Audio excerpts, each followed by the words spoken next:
Thank you.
Lumayan alhamdulillah.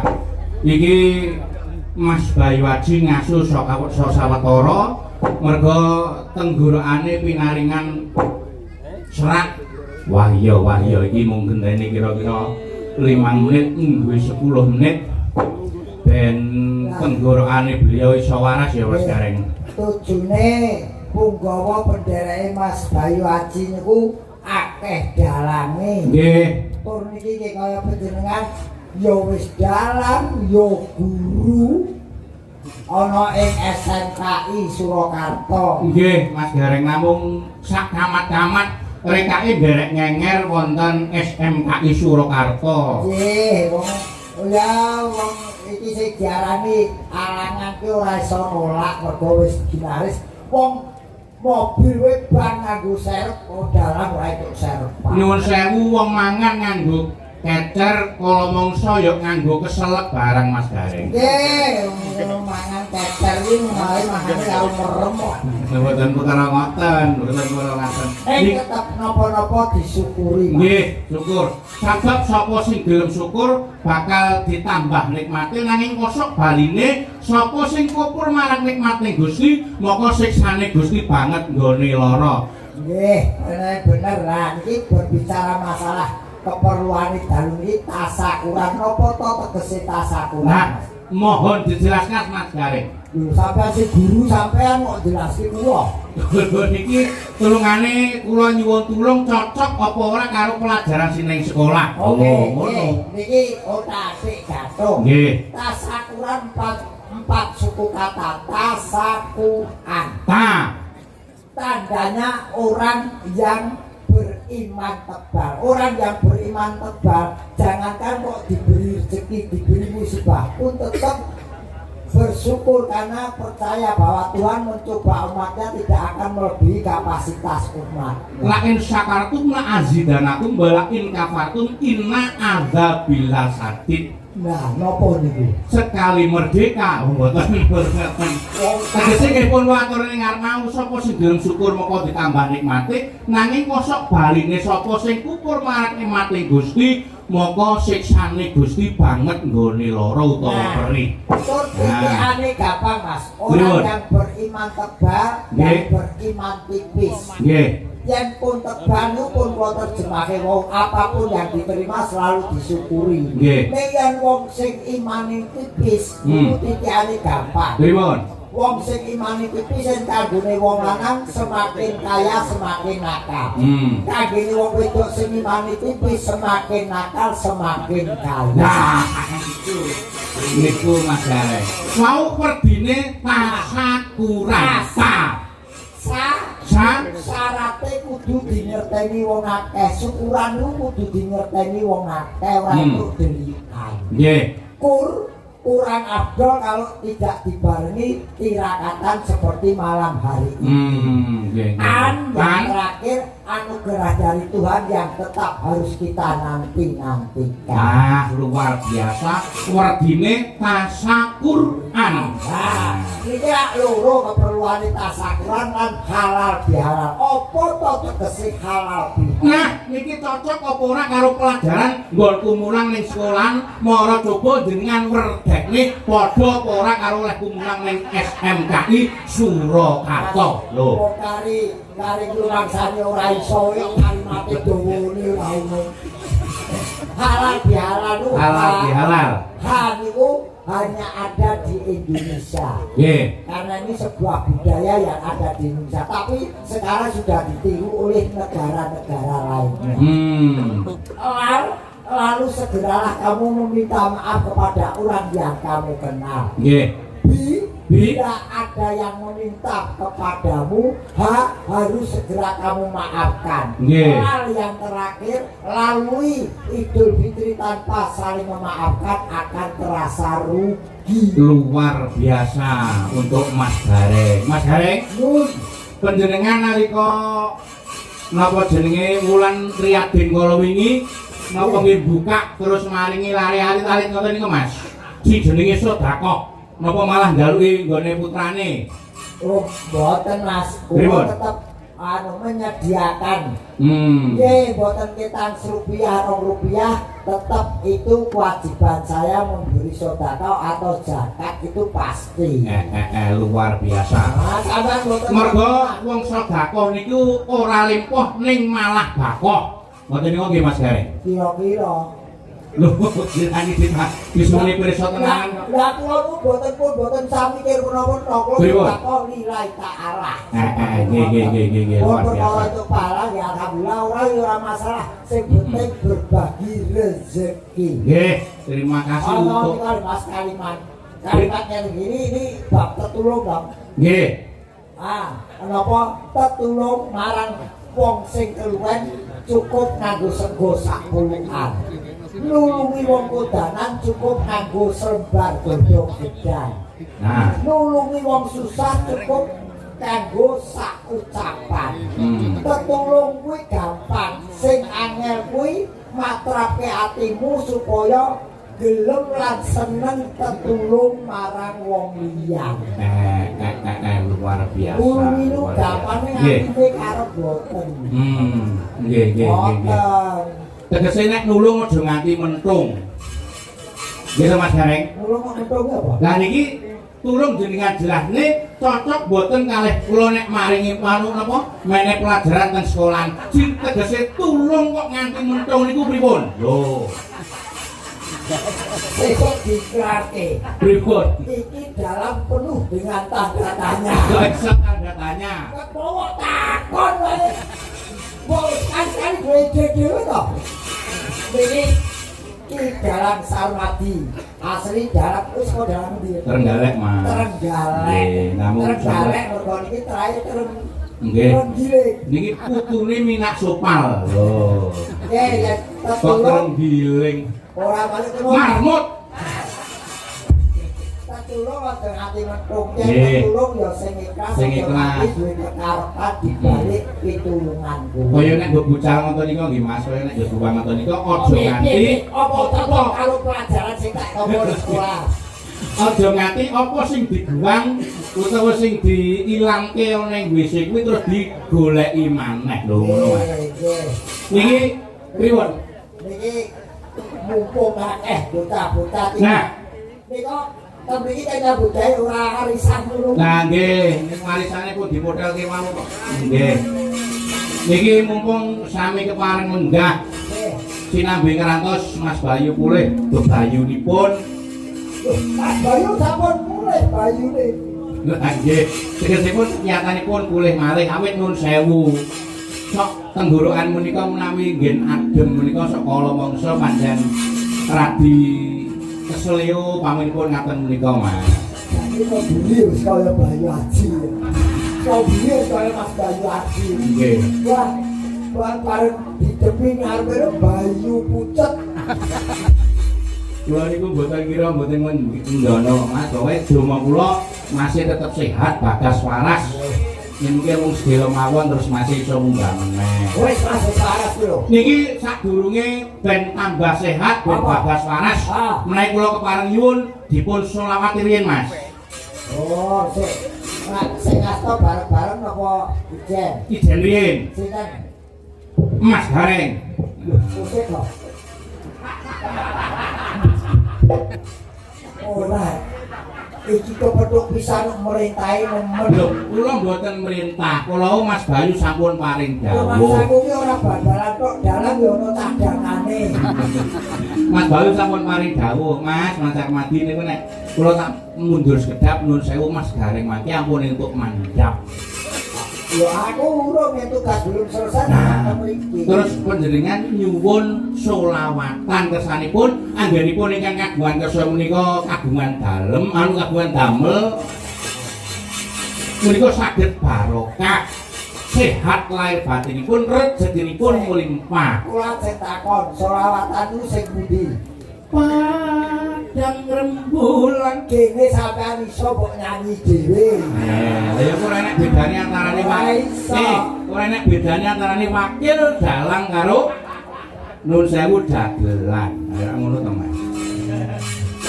Wah, terus kan dalam pocokan jalur. Lah iya. Sik aku tak nyuwun pirsa karo para penonton sik kira-kira nek Mas Gareng niku selawatan setuju napa setuju? Setuju. Lho niku aklamasi Mas. Oh iki dalang apa provokator? Wong nari kok setuju batur dhewe. Piye kok aku setuju pokoknya nek Mas Petruk selawatan. Iki akan selawatan ku nganti kopong tak bracok. Aja aku. Ora iso. Pokoke ora iso. jenengan gawe kawan dhewe dider-derke dhewe. Ora iso. Mene kula mboten apal kok. Ora iso ngono jaro jawab. Ya bisian. Ning Ora sampe mak ora mati kowe. ya mene yancer-yancer kowe kene Ater-ater kok golek alamat. kowe kene wakilane terus digetaki. Wis ben wakil pemerintah. Ning Ning nong ning ayo ning. padang rembulan tanggal siji. Jadi tak tentu. Yang pengen urip lumayan seragam ponoan Gor ibu. Ya.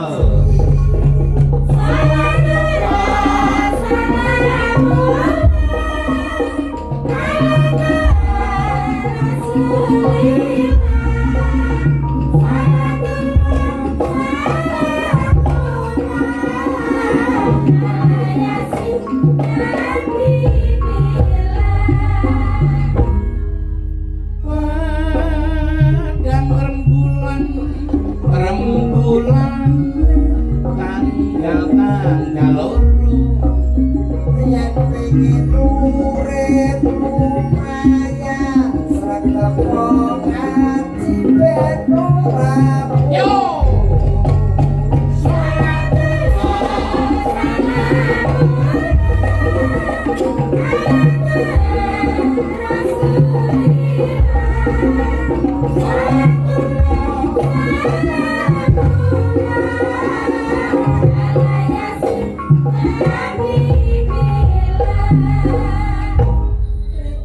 Tidak dipertani sholat ojo nganti lali apa maneh yen wayah takut sholat jogi ukur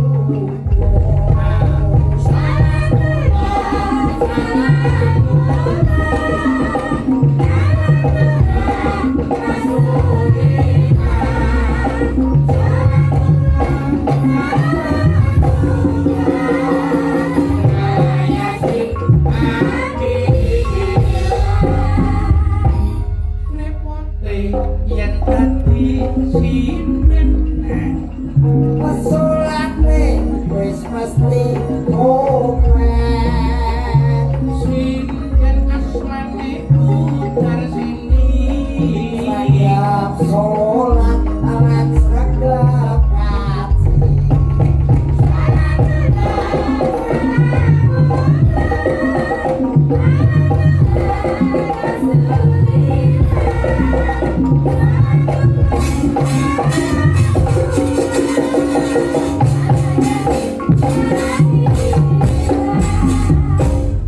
hop set eling-eling repote yen dadi dalang Tansa sregep anggone sembahyang dalang asmane pagi arto asolate wis kalepi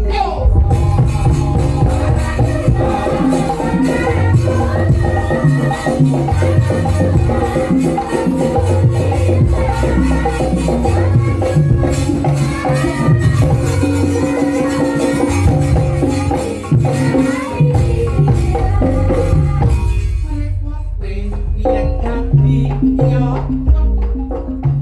asolate ablas ora ana apa maneh sing tukang kendang ora sholat seneng wedok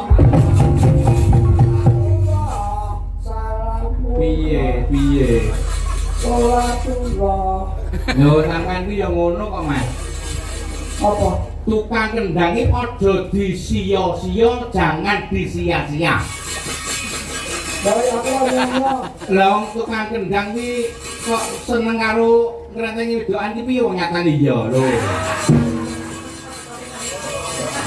kali ini jalannya pro saya